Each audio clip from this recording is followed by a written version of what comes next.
వ్రతశాల ఇది నా యేసు నివసించశాల. దేవునికి స్తోత్రములు కలుగునుగాక, దేవునికి మహిమ కలుగునుగాక. దేవుని సన్నిధిలో ఎవరు ఉపవాసమును ప్రార్థన చేస్తారో వారి సిగ్గుపడే పరిస్థితి దేవుడు రానియడు అని దీన్ని బట్టి మనం గ్రహించవలసి ఉన్నది. అయితే ఉపవాస ప్రార్థన చేస్తున్నటువంటి వారందరూ కూడా గెలుస్తారు అనేది మనం గుర్తుపెట్టుకోవాలి.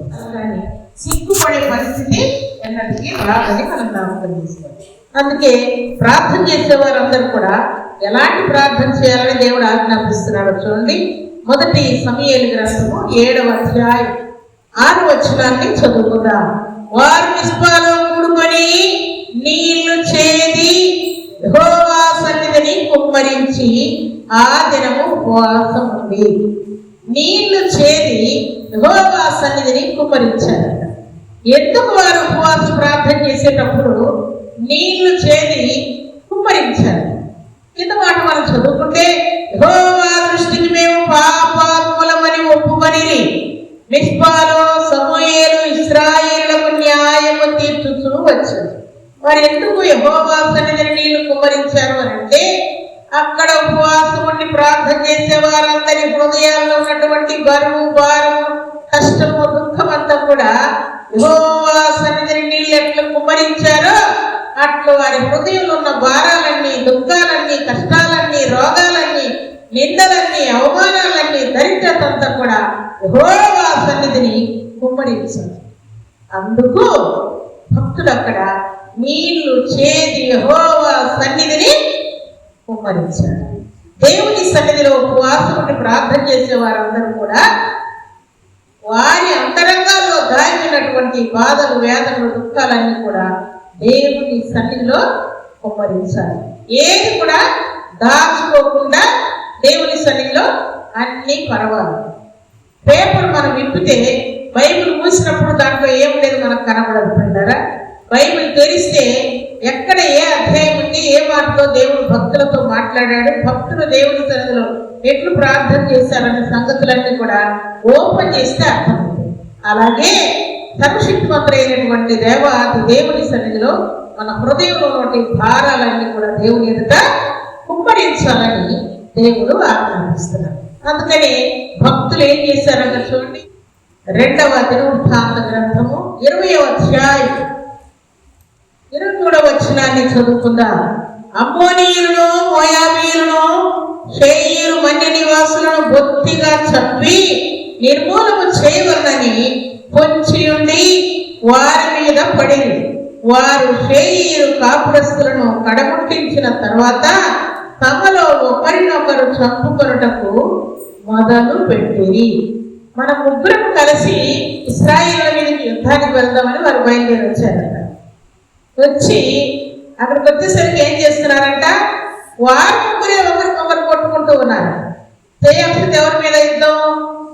ఇశ్రాయేలు మీద చేయాలి. కానీ వారికి వారి కొట్టుకుంటూ చంపుకుంటూ ఉన్నారు. ఇంకొక మాట మనం చదువుతున్నాం చూడండి. 2వ దినవృత్తాంత గ్రంథం 20వ అధ్యాయము 2-3 వచనాల్లో కూడా చక్కని మాటలు రాయబడి ఉన్నాయి. అంతలో కొందరు వచ్చి సముద్రము అవ్వల నుండి, సిరియన్ల తట్టు నుండి గొప్ప సైన్యం ఒకటి నీ మీదికి వచ్చుచున్నది, చింతగించుము. వారు హససోను, తామారును ఏర్గెదిలో ఉన్నారని యెహోషాపాతునకు తెలియజేసింది. అందుకు యెహోషాపాతు భయపడి యెహోవా యొక్క విచారించుటకు మనస్సు నిలుపుకొని యూదాయందంతటా ఉపవాస దినము ఆచరింపవలనని చాటింపగా, హాని కలగగానే, ఆపద కలగగానే, కష్టం రాగానే వెంటనే ఉపవాస దినం ప్రకటిస్తున్నారు. వీరు ఉపవాస దినం ప్రకటించిన తక్షణమే వారందరూ కూడా ఉపవాసం ఉండి దేవుని సన్నిధిలో ప్రార్థన చేశారు. ఈ ప్రార్థన వారు చేసినందుకే ఇక్కడ ఏం చేస్తున్నారు, ముగ్గురు కలిసి ఇశ్రాయేలు మీద యుద్ధం చేయాలని వచ్చినటువంటి వారు ముగ్గురే ఒకరికొకరు కొట్టుకొని చంపుకొని అందరూ అక్కడ హతమైపోయారు. ఇశ్రాయేలు అక్కడ యుద్ధం చేయడం కానీ, వారితో పోరాడింది కానీ ఏమీ జరగలేకున్నారు. దేవుని ప్రజలు ఊరకుండగానే శత్రువులు వారంతరికి వారు చంపుకొని చనిపోయినట్లు వ్రాయబడింది. ఎందుకు?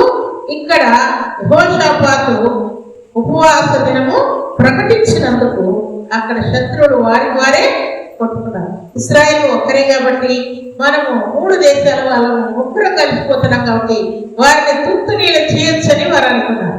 కానీ వారికి వారే చంపుకునేటువంటి పరిస్థితి దేవుడు కల్పించి శత్రువులను అక్కడ దూరం చేసినట్లుగా వ్రాయబడింది.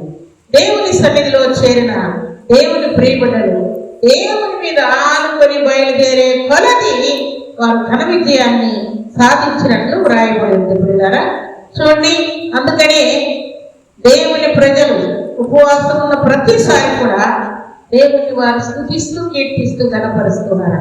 భక్తులైనటువంటి నెహెమ్యా కూడా ఉపవాసం ఉన్నట్టు వ్రాయబడింది. చూడండి, నెహెమ్యా గ్రంథము 1వ అధ్యాయం 3-4 వచనాలు చదువుకున్నాం. వారు చెరపట్టబడిన వారిలో శేషించిన వారు ఆ దేశంలో బహుగా శ్రమను నిందను పొందుతున్నారు. మరియు యెరూషలేము యొక్క ప్రాకారము పడద్రోయబడినది, దాని గుమ్మములు అగ్ని చేత కాల్చబడినవని నాతో చెప్పిరి. 4వ వచనం, ఈ మాటలు వినినప్పుడు నేను కూర్చుండి ఏడ్చి కొన్ని దినములు దుఃఖముతో ఉపవాసం ఉండి ఆకాశమందరి దేవుని ఎదుట విజ్ఞాపన చేసితిని. కొన్ని దినములు ఏడ్చి ఉపవాసం ఉండి ఏం చేస్తున్నట? దేవుని సన్నిధిలో ప్రార్థన చేస్తున్నాడు. భక్తుడైనటువంటి నెహెమ్యా కొన్ని దినములు ఉపవాసం ఉండి దుఃఖముతో ఉపవాసం ఉండి ఆకాశమందరి దేవుని ఎదుట విజ్ఞాపన చేసితిని అని వ్రాయడు. నేను అనుకుంటున్నా కనీసం 15 రోజులైనా ఉండొచ్చు, 10 రోజులైనా ఉండొచ్చు అని అనుకుంటున్నాను. ఎందుకంటే ఆయన 3 రోజులని కానీ 7 రోజులని కానీ చెప్పలేదు కాబట్టి తప్పకుండా 10 రోజులు కానీ 15 రోజులు కానీ ఆయన ఉపవాసం ఉండవచ్చు అని అనుకుంటున్నాను. దేవుని సన్నిధిలో ఆయన దేని కోసం ప్రార్థన చేస్తున్నట్ట? యెరూషలేము యొక్క గుమ్మములు కాల్చబడినవన్న మాట వినగానే దుఃఖం ఆపుకోలేకపోయాడంట, అన్నం తినలేకపోయాడంట, స్నానం చేయలేకపోయాడంట, మాంసం పుచ్చుకోలేకపోయాడంట, సంతోషంగా నిద్రపోలేకపోయాడంట. అందుకని దేవుని మందిరము కూర్చున్నటువంటి చింత వ్యాకులం ఆయన్ని పట్టి పీడిస్తూ ఉండగా ఆయన దేవుని మందిరం కోసం అలా ఉపవాసం ఉండి ప్రార్థించి రాజు దగ్గర సెలవడిగి రాజుతో సెలవు ఇప్పించుకొని యెరూషలేము వచ్చిన తర్వాత ఏం కాల్చబడిందని వెళ్ళాడు ఆయన? దేవుని యొక్క మందిరము కాల్చబడింది, యెరూషలేము ప్రాకారాలన్నీ కూడా అగ్ని చేత కాల్చబడ్డాయన్న మాట విన్న తర్వాత నిశ్చయముగా ప్రాణం పోయినా పర్వాలేదు, అక్కడికి వెళ్ళి నేను పని ప్రారంభించాలని కోరుకున్నాను. ఆయనేమో నాకు ఇంత కావాలి టైం అని రాజును అడిగినట్లు వ్రాయబడింది. ఎంత కావాలి నీకు టైం అంటే ఇంత కావాలన్నాడు. అది కానీ ఇన్ని రోజులని అక్కడ వ్రాయబడింది. కానీ ఇక్కడ మనం 6వ అధ్యాయం చదువుకుంటే, నెహెమ్యా గ్రంథం 6వ అధ్యాయం 15వ వచనం చదువుకుంటే ఆయన ఎన్ని రోజులు సెలవు తీసుకున్న సంగతి కొంచెం మనకు క్లారిటీ రావచ్చు.